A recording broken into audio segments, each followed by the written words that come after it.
성경 847면 시편 65편 1절에서 13절 말씀입니다. 우리 다 같이 함께 읽도록 하겠습니다. 하나님이여, 찬송이 시온에서 주를 기다리오며 사람이 서원을 주께 이행하리이다. 기도를 들으시는 주여, 모든 육체가 주께 나아오리이다. 죄악이 나를 이겼사오니 우리의 허물을 주께서 사하시리이다. 주께서 택하시고 가까이 오게 하사 주의 뜰에 살게 하신 사람은 복이 있나이다. 우리가 주의 집 곧 주의 성전의 아름다움으로 만족하리이다. 우리 구원의 하나님이시여, 땅의 모든 끝과 먼 바다에 있는 자가 의지할 주께서 의를 따라 어미하신 일로 우리에게 응답하시리이다. 주는 주의 힘으로 산을 세우시며 권능으로 띠를 띠시며 바다의 설렘과 물결의 흔들림과 만민의 소요까지 진정하시나이다. 땅끝에 사는 자가 주의 징조를 두려워하나이다. 주께서 아침 되는 것과 저녁 되는 것을 즐거워하게 하시며 땅을 돌보사 물을 대어 심히 윤택하게 하시며 하나님의 강에 물이 가득하게 하시고 이같이 땅을 예비하신 후에 그들에게 곡식을 주시나이다. 주께서 밭고랑에 물을 넉넉히 대사 그 이랑을 평평하게 하시며 또 단비로 부드럽게 하시고 그 싹에 복을 주시나이다. 주의 은택으로 한 해를 관시우시니 주의 길에는 기름방울이 떨어지며 들의 초장에도 떨어지니 작은 산들이 기쁨으로 띠를 띠나이다. 초장은 양떼로 옷 입었고 골짜기는 곡식으로 옷 덮였음에 그들이 다 즐거이 외치고 또 노래하나이다. 아멘. 우리 할렐루야 하면 인사하실까요? 할렐루야, 할렐루야. 이번에 여러분들 극한 폭우라는 소리 들어보셨죠? 그래서 제가 성경에 극한 폭우의 반대가 뭔가 하고 찾아보니까 단비가 있어요. 우리 좌우에 계시는 분하고 인사하는데요, 단비의 은혜를 받읍시다 하고 한번 인사하겠습니다. 단비의 은사를 받읍시다.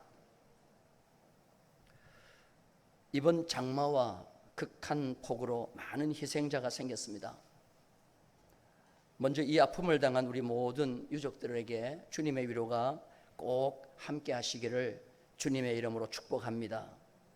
우리 모든 성도들도 함께 아픔을 함께 하는 우리 모두가 되기를 바랍니다. 이 뉴스를 보면서 좋은 비가 없을까 하고 성경을 찾았습니다. 성경에 보니까 단비라는 말이 6번 나오더라고요. 그래서 오늘 본문을 보면 땅을 부드럽게 하는 단비라 그렇게 얘기했어요. 단비가 내리면 땅을 부드럽게 한다. 그래서 오늘 말씀의 제목을 어떻게 정했느냐 하면 땅을 부드럽게 하는 단비입니다. 한번 따라서 합시다. 땅을 부드럽게 하는 단비. 오늘 이 시편 65편인데 시편은 모두 몇 건으로 되어 있죠? 시편이 몇 건으로 되어 있어요? 몇 권으로 되어 있냐니까 150편으로 되어 있다고 그래요. 그러면 자기가 성경 공부를 잘 안 했다는 것이 뽀록 나는데. 자, 시편이 몇 권으로 되어 있어요? 한 권요? 따라서 5권. 우리 유초등부 시편이 몇 권으로 되어 있어요? 그 5권. 애들도 아는데 어른들이 잘 몰라요. 모세 오경은 몇 건이에요? 모세 오경 몇 건이에요? 제 얼굴만 보지 말고 대답 좀 해봐요. 몇 건이에요? 몰라서 대답을 안 하는가. 하여튼 5건입니다. 그래서요, 모세 오경과 시편은 오경 5건 똑같은 구조와 가치가 있는 겁니다. 그래서 예수님께서 공생애를 하시기 전에 마귀가 시험을 해요. 예수님을 돌로 떡이 되어서 먹게 하라, 성전 꼭대기에서 뛰어내리라, 내 앞에 절을 하라. 근데 예수님이 전부 다 뭐로 마귀를 물리치셨어요? 말씀으로 물리치셨어요. 근데 그 말씀을 인용한 것이 전부 어디 나오냐면은 모세 오경과 시편에 있는 말씀을 가지고 해요. 그만큼 유대인들은 모세 오경과 시편을 똑같이 중요하게 생각합니다.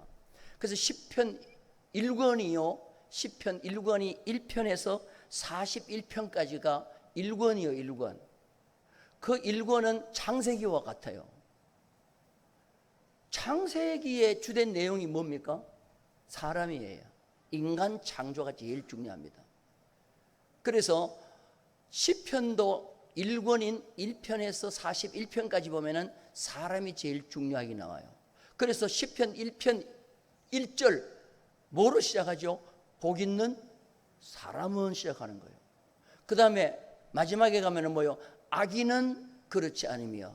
그러니까 여러분 창세기하고 시편 1권하고가 주제도 같습니다.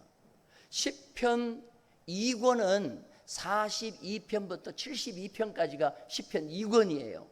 2권은 모세 오경에 뭐와 같으냐면은 출애굽기서와 같은 거예요. 자, 그럼 빨리 여러분 맞춰봐봐요. 출애굽기서의 주제가 뭐겠어요? 이스라엘 백성을 애굽에서 뭐 해내는 거죠? 그렇지요. 구원해내는 거죠. 그래서 구원이 주제예요. 출애굽기서의 주제 구원. 시편 2권도 주제가 뭐냐면 구원입니다. 구원. 시편 1권에 사람에 대한 건데요, 사람에 대한 창조와 사람에 대해서 제일 잘 아는 사람이 누구냐면 다윗입니다. 다윗은 인간이 어떤 존재인가를 잘 알고 하나님 앞에서 어떻게 해야 된다는 것을 다윗이 제일 잘 압니다. 그래서 하나님이 다윗에게 기름을 부을 때 사람은 외모를 보지만 나는 사람의 뭘 본다 그랬어요? 그러니까 인간이 하나님 앞에 중심이 바로 서야 된다는 것 다윗이 제일 잘 압니다. 그래서 시편 1권인 1장에서 시편 1편에서 41편까지 보면 거의 다 대부분이 누가 시를 썼냐면 다윗이 썼어요. 다윗의 시. 그리고 시편 2권인 출애굽기서와 같은 의미를 가지고 있는 2권의 주제는 구원에 대한 문제예요. 구원에 대한 은혜를 제일 크게 받은 사람이 누구냐면 역시 다윗입니다. 자, 그런데 여러분들 좀 한번 가지고 계시는 상식을 동원해서 한번 질문할 테니까 한번 들어보세요. 광야 40년 기간 동안에 모세와 아론을 대항해서 당을 지어가지고 모세를 비방하고 공격했다가 땅이 갈라져서 거기에 죽은 사람들이 있어요. 누구죠? 대표적으로 누구예요? 그 주동자가 누구였어요? 나 이제 앞으로 안 물을게요. 따라서 합시다. 고라가 그랬잖아요. 고라가 아비람과 온하고 당을 지어가지고 모세와 아론을 비방했잖아요. 그러니까 하나님께서 너희들이 모세와 아론을 비방하느냐 하고는 땅이 갈라져서 해막 앞에서 땅이 갈라져가지고 아므람과 온과 그 모든 사람이 다 죽고 고라도 죽는데 이상한 것이 있어요. 그 뒤에 보면은 고라의 아들들은 하나님이 죽이지 않았더라 그랬어요. 한번 따라서 합시다. 고라의 아들들은 살려뒀다. 하나님이 무슨 이유인지는 몰라요. 근데 고라의 자식들도 다 나오라 그랬거든요. 아므람과 그 다른 사람들 다 자식 다 죽었거든요. 근데 하나님이 고라의 자식들은 죽이지 않았다고 그랬어요. 그러면 광야 40년 동안 꼭 죽어야 될 형편인데 하나님이 구원해 준 사람이 누구요? 고라의 자식들이요. 근데 하나님은요 이렇게 짧게 보시지 않고 저 미래까지 봐요. 그 고라의 자식들이 죽어야 될 우리가 하나님이 살려주셨다. 이건 보통 하나님의 큰 은혜가 아니다. 우리 하나님 잘생기자. 그 고라가 제사장 집하거든요. 하나님 잘생기자 해가지고 잘생겼어요. 거기서 누가 나오느냐 하면 고라의 자식 가운데 엘가나가 나오고 엘가나가 낳은 아들이 사무엘이요. 그리고 그 뒤에 보면은 시편에 아삽이라는 사람이 나오고 헤만이라는 사람이 나오고 여두둔이라는 사람이 나오는데 이 시편 대부분이 저자들이에요. 그런데 이 사람들이 가운데 여러분 헤만이라는 사람이 있어요. 이 헤만이 누구의 후손이냐? 고라의 후손이에요. 그러니까 이 고라의 후손들이 하나님이 구원해 주신 은혜에 감사해서 열심히 믿음 생활 잘하다가 다윗 왕 때 최고의 지휘자가 되어서 그 찬양대로 하나님을 섬기는 일에 최선을 다합니다. 왜? 내가 구원의 은총을 받았기 때문에. 그래서 시편 2권에 보면은 구원의 은총을 받은 사람들의 노래 가운데 거기에 고라의 후손들인 아삽, 헤만, 여두둔이 제일 많이 나오는 거예요. 그리고 다윗도 구원의 은총을 받았어요. 왜? 기름 부어 왕으로 세우시고 난 뒤에 다윗이 물맷돌로 골리앗을 죽였잖아요. 골리앗을 죽이고 돌아오니까 사울 왕이 야, 너 잘했다 하고 훈장을 줬어요? 아니면 죽이겠다고 그랬어요? 죽이겠다고 하니까 도망을 다니는데 사망의 음침한 골짜기에 죽음의 위기가 수없이 왔어요. 근데 위기 때마다 하나님이 다윗을 구원해 주셨어요. 그래서 구원의 은총을 제일 크게 받은 사람이 고라의 후손과 다윗입니다. 그러니까 시편 2권인 42편부터 72편에 보면 전부 고라의 후손과 다윗이 시를 썼어요. 이게 시편 2편에 나오는 거예요.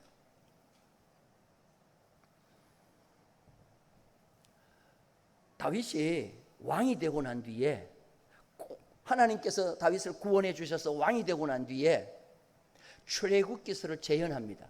이스라엘 백성이 광야에서 했던 삶을 재현하는데 이스라엘 백성이 광야에서 다른 거 다 만들지 말라 그랬어요.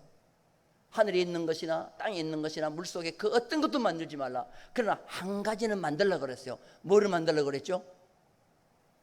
아니, 안 묻는다 그러는데 자꾸 묻네. 따라서 합시다. 성막. 뭘 만들었어요? 성막에서 제일 중요한 게 뭐죠? 법궤요, 법궤. 다윗이 왕이 되고 난 뒤에 하나님의 구원의 은총으로 왕이 되고 난 뒤에 제일 먼저 하는 일이 뭐예요? 그렇죠.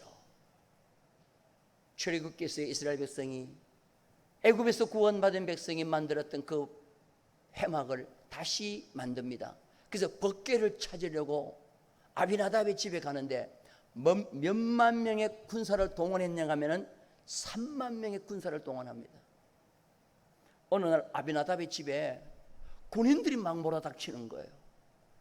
아비나답이 깜짝 놀라서 당신들 어떻게 왔냐? 예, 우리는 다윗이 보내서 왔는데 이 집에 법궤가 있다고 하는데 법궤가 어디 있습니까? 라고 묻는 거예요. 그때 아비나답이 깜짝 놀라는 거예요. 70년 전에 법궤가 우리 집에 들어오기는 들어온 것 같은데 아이고 강산이 지금 7번 변했는데 어디인지 모른다는 거예요. 샅샅이 아비나답의 집을 다 찾아봤지만 법궤가 있어요, 없어요? 여러분, 법궤는요 그때 잊혀진 지 오래됐어요. 아비나답의 집에 70년 동안 있었는데 사울 왕 한 번 찾은 적도 없고 사울 왕 한 번 찾은 적도 없고 70년 동안 그냥 버려져 있었습니다. 그래서 3만 명의 군대가 법궤를 찾느라고 수색을 하는데요, 찾기는 찾았는데 저 산에 가니까 나무 숲 속에 법궤가 숨겨져 있는 거예요. 자, 우리 성경 한번 봅니다. 시편 132편 6절입니다. 우리 다 같이 한번 큰 소리로 읽겠습니다. 시작. 이따함을 들었더니 나무 밭에서 찾았도다. 여러분, 이스라엘 백성은 하나님 앞에 복을 받겠어요, 안 받겠어요? 하나님의 임재의 상징인 이 법궤를 70년 동안 그냥 나무밭에 버려놨다니까. 그래서 다윗은 그 법궤를 찾아가지고 다윗성에 모시고 오는데요, 얼마나 즐거웠던지 앞에서 다윗 왕이 춤을 추는데 여러분 옷이 다 내려가는 거예요. 부끄러운 부분이 다 보이는 거예요. 그래서 여러분들 이스라엘 백성들이 옷을 입으면은 망토 같은 옷을 입어요. 자루 같은 옷을 그냥 푹 씌워요. 그런데 많이 뛰면 껑충껑충 뛰면은 사람이 올라갔다 내려오면 이 옷이 같이 안 내려오고 한참 있다 내려와요. 그러면 사람의 어디가 보일까요? 허벅지가 보여요. 부끄러운 것이 보여요. 그거 개의치 않아요. 제가 지난번에 언제 한번 리차드 기어가 주연으로 한 다윗의 춤이라는 영화 보여드렸었죠. 거기 보면은 리차드 기어가 다윗으로 나오는데요, 옷을 아예 벗어버려요. 왕이 백성 앞에서 벌거벗는다는 건 있을 수 없어요. 그리고 그 앞에서 춤을 추는데 다윗에게 이런 질문을 했다고 칩시다. 왕이요, 당신의 생애 가운데 제일 기뻤을 때가 언제입니까? 그러면 다윗은 뭐라고 대답하겠어요? 우리 같으면 아들 낳았을 때, 남편 승진했을 때, 대학교 합격했을 때 뭐 이렇게 할 텐데 다윗은 그게 아니요. 법궤가 다윗성에 들어올 때 나는 제일 기뻤습니다 하고 깡충깡충 뛰는데 그의 부인이 창밖으로 딱 보니까 뭐 큰 소리가 있어서 보니까 아이고 다윗 왕이 남편이 껑충껑충 뛰는데 한 번씩 뛸 때마다 뭐가 보여요? 허벅지가 보이는 거예요. 여러분 다윗은요 그런 거 개의치 않습니다. 오직 하나님이 기뻐하신다고 하면 그 앞에서 어린아이가 된 거예요. 다윗이 이 법궤를 다윗성으로 모시고 난 뒤에 얼마나 기뻐한지 몰라요. 그 기쁨의 찬양 시들이요 시편 2권에 잘 소개되고 있습니다. 특별히 여러분들 시편 읽다가 보면은 표제에 마스길이라는 말이 나와요. 다윗의 시 마스길로 인도자를 따라 부르는 노래 한번 따라서 마스길 뭐요? 마스길이라는 말이 뭐냐 하면은 오늘날로 말하는 묵상이라는 말이에요. 깊이 묵상하고 통찰하고 글을 썼다는 말이에요. 그렇게 다윗이 그 다음에 고라의 자손들이 하나님의 구원의 은혜를 생각하면서 깊이 묵상하면서 시를 쓴 게 마스길이 시편 2권에 많이 나오는 거라. 어느 날 다윗이 백향목궁에 거합니다. 그런데 여호와의 궤와 성막은 초라한 휘장 가운데 있습니다. 그래서 다윗이 뭐라고 하죠? 여호와의 성전을 건축하겠다고 하죠. 이것을 보시고 하나님이 얼마나 기뻐하시는지 다윗에게 약속해 주셨어요. 사무엘하 7장을 보면 이게 나단의 신탁이라고 하는데요, 내가 너를 이 세상에서 가장 너의 이름을 존귀하게 만들어 주리라. 그래서 여러분 성경의 이름을 찾아보면 예수 이름 다음에 제일 많이 나오는 이름이 다윗의 이름이에요. 약 800번 정도 나와요. 아브라함 많이 나온다 그러지만요 200~300번밖에 안 나와요. 그렇게 하나님은 다윗을 위대하게 만들어줬습니다. 그러면 왜 다윗을 하나님께서 그렇게 위대하게 만들어주고 오늘 이 시편 65편을 왜 이렇게 다윗이 쓰고 있는가? 다윗은 하나님이 제일 좋아하는 예배 드리는데 최선을 다했다는 거예요. 여러분들 인생 이 땅에 살아가면서 하나님 앞에 무엇하는 것을 최선을 다해야 될까요? 예배입니다. 예배. 따라서 할 때 예배에 최선을 다하자. 물론 예배에도 삶의 예배가 있고 의식적인 예배가 있지만 삶의 예배 중요해요. 의식적인 예배 중요해요. 오늘 지금 여러분이 모여서 드리는 이 의식적인 예배도 얼마나 중요한지 몰라요. 이 의식적인 예배의 가장 핵심은 뭐냐면 하나님의 말씀이 선포된다는 거예요.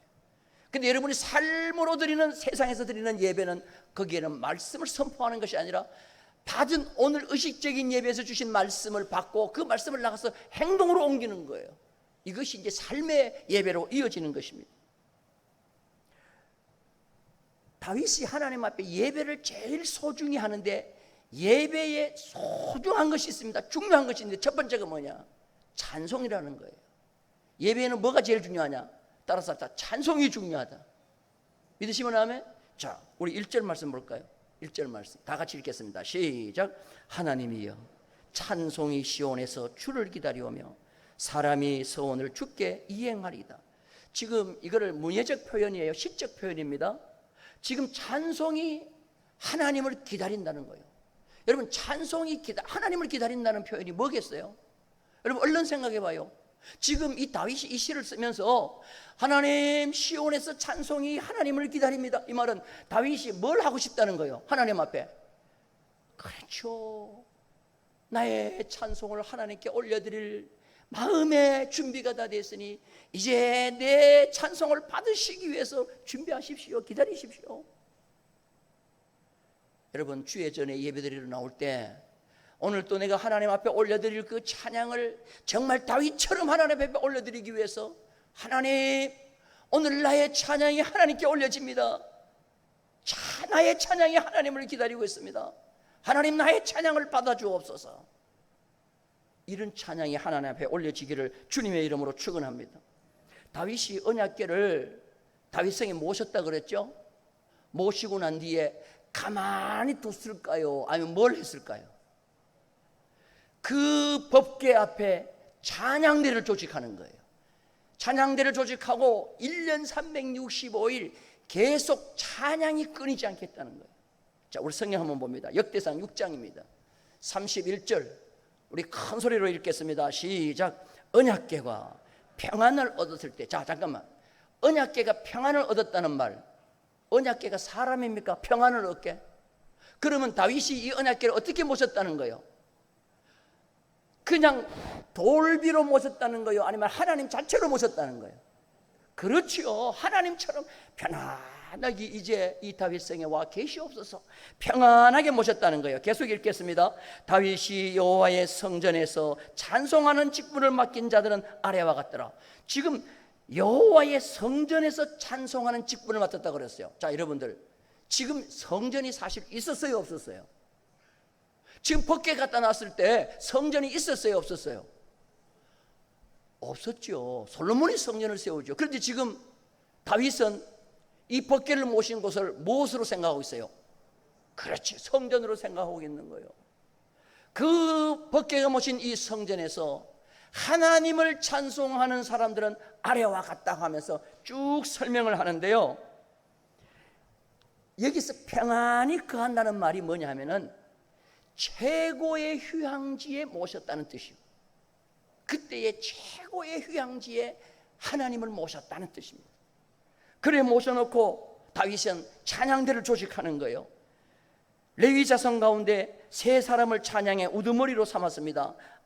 아삽과 헤만과 여두둔이에요. 한번 따라서 합시다. 아삽, 헤만, 여두둔. 이 세 사람의 시가 시편 몇 권에 많이 나온다고 그랬어요? 2권에 많이 나온다고. 그런데 이 세 사람을 지휘자로 세우는 거예요. 악장, 오늘날로는 지휘자예요. 지휘자로 세우고 난 뒤에 성가대 전체를 레위 족속 가운데 노래 사람을 뽑았는데 몇 명이나? 4,000명을 뽑아요. 4,000명을 뽑아가지고 24반열로 나누어요. 24조로 나눈다는 말이에요. 그러면 여러분들 24조로 나누면은 1년이 52주 아닙니까? 12달이 아닙니까? 12달인데 24조로 나눴으니까 한 조가 들어가면은 얼마만큼씩 찬양할 수가 있어요? 보름이에요, 보름. 이 24조로 나눠가지고 한 조씩 제비를 뽑아가지고 법궤 앞에서 그 사람들은 먹고 하는 일이 뭐예요? 하나님 찬송하는 일이에요. 24조니까 보름 딱 하면은 다음 조가 또 대기하겠다 들어가서 또 찬양하고, 나오면 또 다음 조가 찬양하고. 그러면 그 법궤 앞에서 뭐가 끊이지 않았어요? 찬양이 끊이지 않았다는 거예요. 이게 뭐예요? 다윗이 법궤를 모셔놓고 그 앞에 한 일이에요. 자, 그럼 하나님이 이 다윗의 찬양을 드리는 이 예배를 하나님이 받으시고 다윗을 어떻게 했겠어요? 복을 주셨겠어요, 안 주셨겠어요? 우리 성가대 대답해요. 하나님 복을 주셨겠어요, 안 주셨겠어요? 오늘 여러분들이 드리는 찬양대하고 다윗이 드리는 찬양대하고 뭐가 달라요? 우리는 뭐 기분 나쁘면 빠지잖아요. 아프면 빠지고 뭐 출타하면 빠지고. 여러분, 그렇게 아니에요. 하나님을 찬양하는 일이 그게 아니에요. 사람 앞에 하는 것도 그렇게 하지 않는데, 살아계신 전능하신 하나님 앞에 나를 구원하셔서 하나님의 백성 삼아주신 그 하나님 앞에 찬양을 하는데, 우리는 다윗의 이 찬양이 있기를 주님의 이름으로 축원합니다. 그런데 오늘날 성가대 연습하지요? 연습하는데 여러분 이거 연습 왜 하냐고 그러죠? 그때도 연습을 했어요. 다윗도 연습을 시켰어요. 자, 우리 성경 봅니다. 역대상 25장 7절 다 같이 읽겠습니다. 시작. 그들과 모든 형제 곧 여호와 찬송하기를 배워 익숙한 자의 수요가 몇 명이라? 288명이라. 여러분 288 나누기 24를 하면은 몇 명이 나와요? 그건 12가 나와요. 12. 그렇게 한 조에 12명은 최고의 노래 잘하는 사람을 거기다가 리더자로 세웠어요. 오늘날로 말하면 파트장이요, 이 사람은.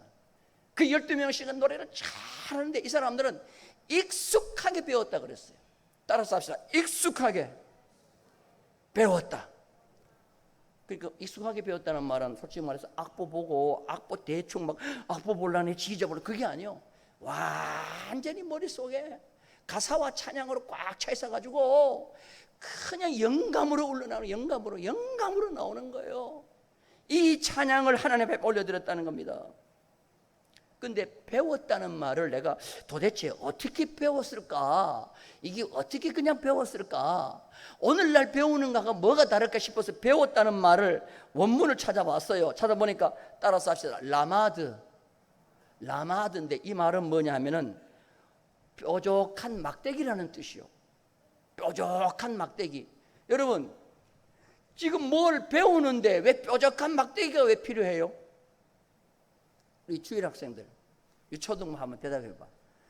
지금 선생님이 뭘 가르치고 있는데 앞에서 뾰족한 회초리를 들고 있어. 왜 들고 있을까? 그렇지. 졸거나 딴짓하면 뭐 하려고? 때리려고. 그때는 뭘 배울 때 가르칠 때요, 선생님이 뾰족한 침을 가지고 있다가 대충 배우거나 졸거나 딴짓하면 찌르는 거예요, 옆에서. 그러면 정신이 번쩍 나가지고 뭐예요? 또 열심히 배우는 거예요. 그래서 내가 얼른 이런 생각이 들더라고요. 요새 지휘자들 보면 앞에 뭐 뾰족한 거 흰 거 들고 있잖아요. 지휘봉. 끝이 왜 뾰족한가 봤더니 찌르라고 한 것 같아요. 그래서 우리 지휘자님 그거 아주 뾰족한 걸 가지고 자주 찌르기를 바라겠어. 아, 이게 배우다는 말이 뾰족한 것으로 찌르다는 뜻이더라고요. 그러니까 얼마나 열심히 배웠겠어요, 288명이. 그래서 하나님 앞에 찬양을 드렸다는 거예요. 이런 찬양이 하나님, 오늘 또 하나님께 올려질 테니 하나님 기다리고 계세요. 우리의 찬양이 지금 하나님을 기다리고 있습니다. 우리 할렐루야 찬양대가요, 찬양 연습을 하고 올라올 때마다 하나님, 우리가 하나님 앞에 드릴 찬양이 기다리고 있습니다. 하나님 받으시고 복을 내려주세요. 이런 마음으로 이 올라와야 될 줄로 믿습니다. 근데 오늘 내가 그냥 막 가가지고 보니까 반주자도 없고 막 해갖고 내가 좀 속상했어요. 여러분, 찬양대는 그렇게 하는 게 아니라니까요. 제가 은혜를 받아보니 제일 하고 싶은 게 성가대였어요. 근데 아이고 얼마나 벽이 높은지 안 시켜줘요. 그래서 연습을 3달 동안 했는데도 안 쉬워져가지고요, 나 임명 안 받고 그냥 가운 입고 들어갔어요. 그러다가 되게 혼났어요. 여러분, 찬양이 그렇습니다. 오늘날 찬양이 정말 우리가 하나님 앞에 이런 찬양을 드리냐 이 말이죠. 이런 찬양을 하나님 앞에 드리냐 이 말이죠. 두 번째로 다윗은요, 하나님 앞에 살아있는 예배라는 것은요, 하나님의 성전이 가까이 가서 그 예배에 참여하고 사명을 감당한다는 그 자체가 너무나도 귀한 것이라고 생각했어요. 자, 우리 성경 봅니다. 4절 한번 볼까요? 4절 다 같이 읽겠습니다. 시작.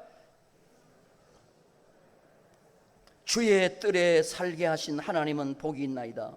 우리가 주의 집고 주의 성전의 아름다움으로 만족하리다. 주께서 택하시고 가까이 오게 하사 주의 뜰에 살게 하신 사람은 복이 있다. 여러분, 시편 1편의 복은 뭐예요?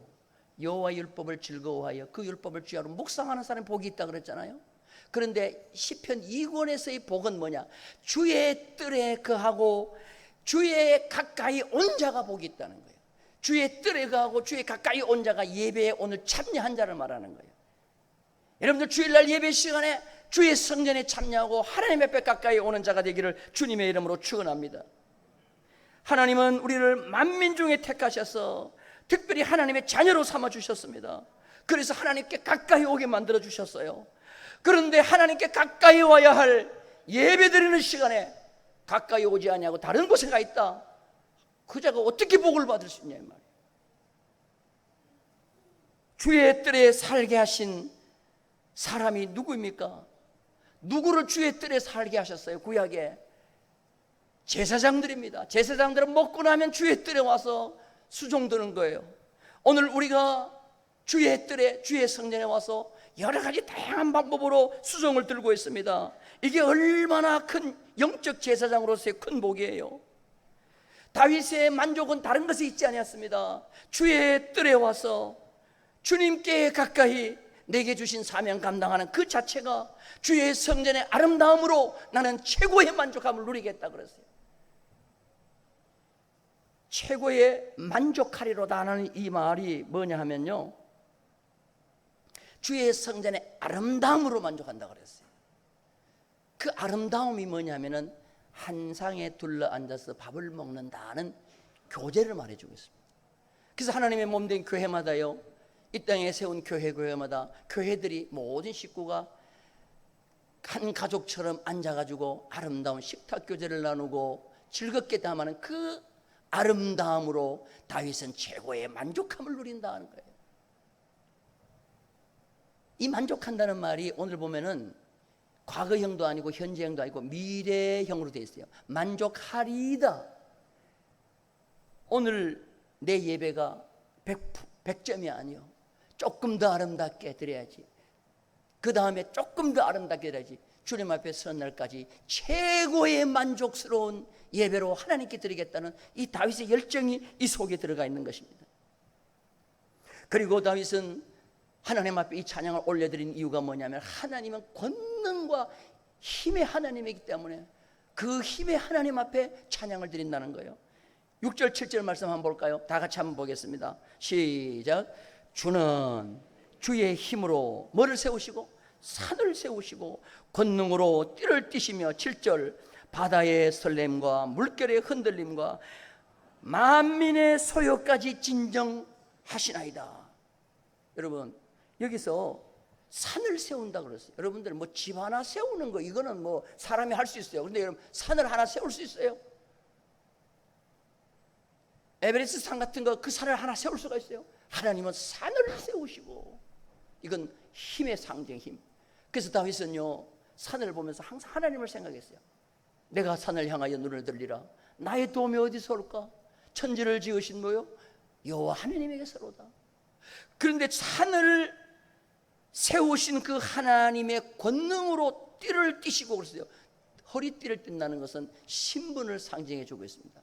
다시 말해서 하나님의 신분은 힘인데, 그 힘이 인간으로서는 도저히 할 수 없는 산을 세우는 일까지 하신다는 거예요. 그리고 하나님은 바다의 설렘과 물결의 흔들림을 하나님은 정지시킨다고 그랬어요.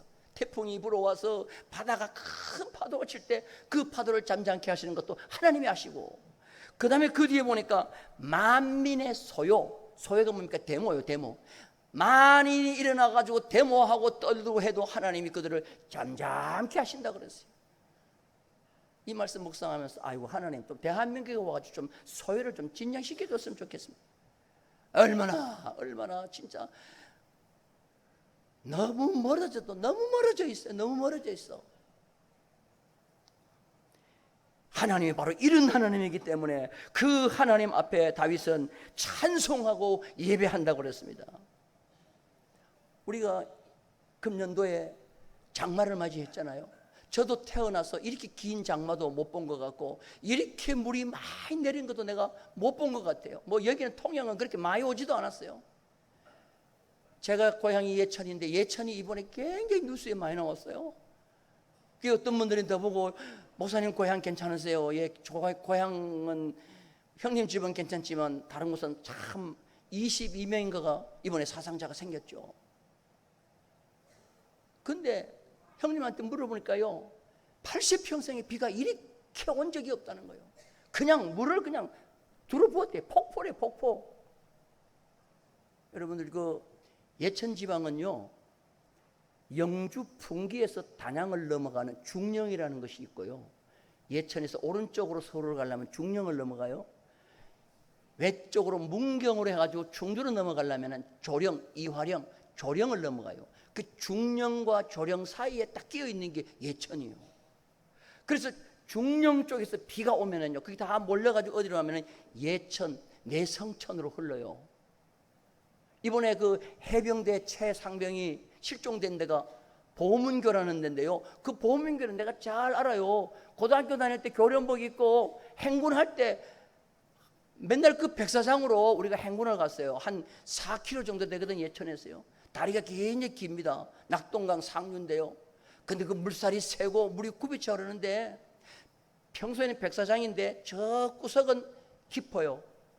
그 백사장에 가다가 갑자기 물이 있는데 확 들어가는데 거기에 휩쓸린 거예요. 지형을 모르면 거기서 죽을 수밖에 없어요. 그런데 얼마나 폭우가 왔든지 순식간에 피할 틈도 없이 사람들이 막 떠내려가고 실종되고, 이런 폭우, 이런 것 누가 잠잠하게 해주시냐? 하나님이 잠잠하게 하실 줄로 믿습니다. 그래서 이 다윗은 그 전능하신 하나님, 그 하나님 앞에 항상 뭐예요? 예배자로 나가는 것입니다.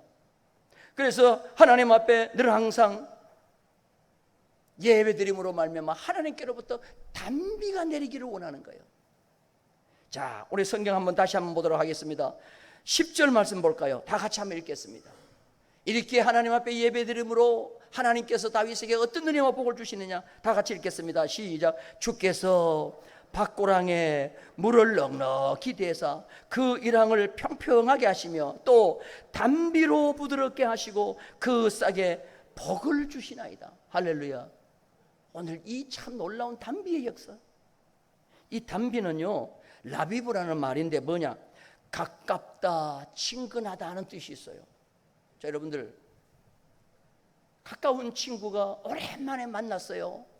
반가워요, 안 반가워요? 가까운 형제가 오랜만에 만났어요. 반가워요, 안 반가워요? 자, 이번에 극한 폭우가 내렸어요. 반가워요, 안 반가워요? 이거는 극한 폭우라고. 근데 단비가 보슬보슬 내리는데 이거 반가워요, 안 반가워요? 마치 뭐와 같아요? 가까이 있는 친구를 만나는 것 같아요. 이게 단비라고, 단비. 그래서 다른 비와 이 단비가 같은 말인가 봤더니 틀려요. 이 단비는 라비브라는 건데요, 영어 성경에도 달라요. 보통 비라 그러면은 영어로 뭐라 그러죠? 그렇지, 레인이죠. 근데 이 단비는 레인이 아니에요. 따라서 합시다. 샤워. 여러분 목욕탕에 가면은 소낙비가 내려요, 아니면 샤워가 내려요? 딱 틀면은 비가 마치 찰찰찰찰찰 온몸에 찰찰찰찰 내리는데, 이거 샤워, 이게 단비요, 단비. 레인만 있는 것이 아니에요. 빅레인 그러면 소나기인데요, 샤워. 하나님이 밭에 샤워의 물을 내리듯이 밭고랑의 물을 쫙 내리니까 그 단비를 먹은 땅은, 땅이 딱딱했던 땅이 뭐가 돼요? 부드럽게 되고, 땅이 부드럽게 되니까 그 속에 있는 씨가 복을 받아서 싹이 자라나더니 뭐요? 자라나서 열매를 맺는다는 거예요.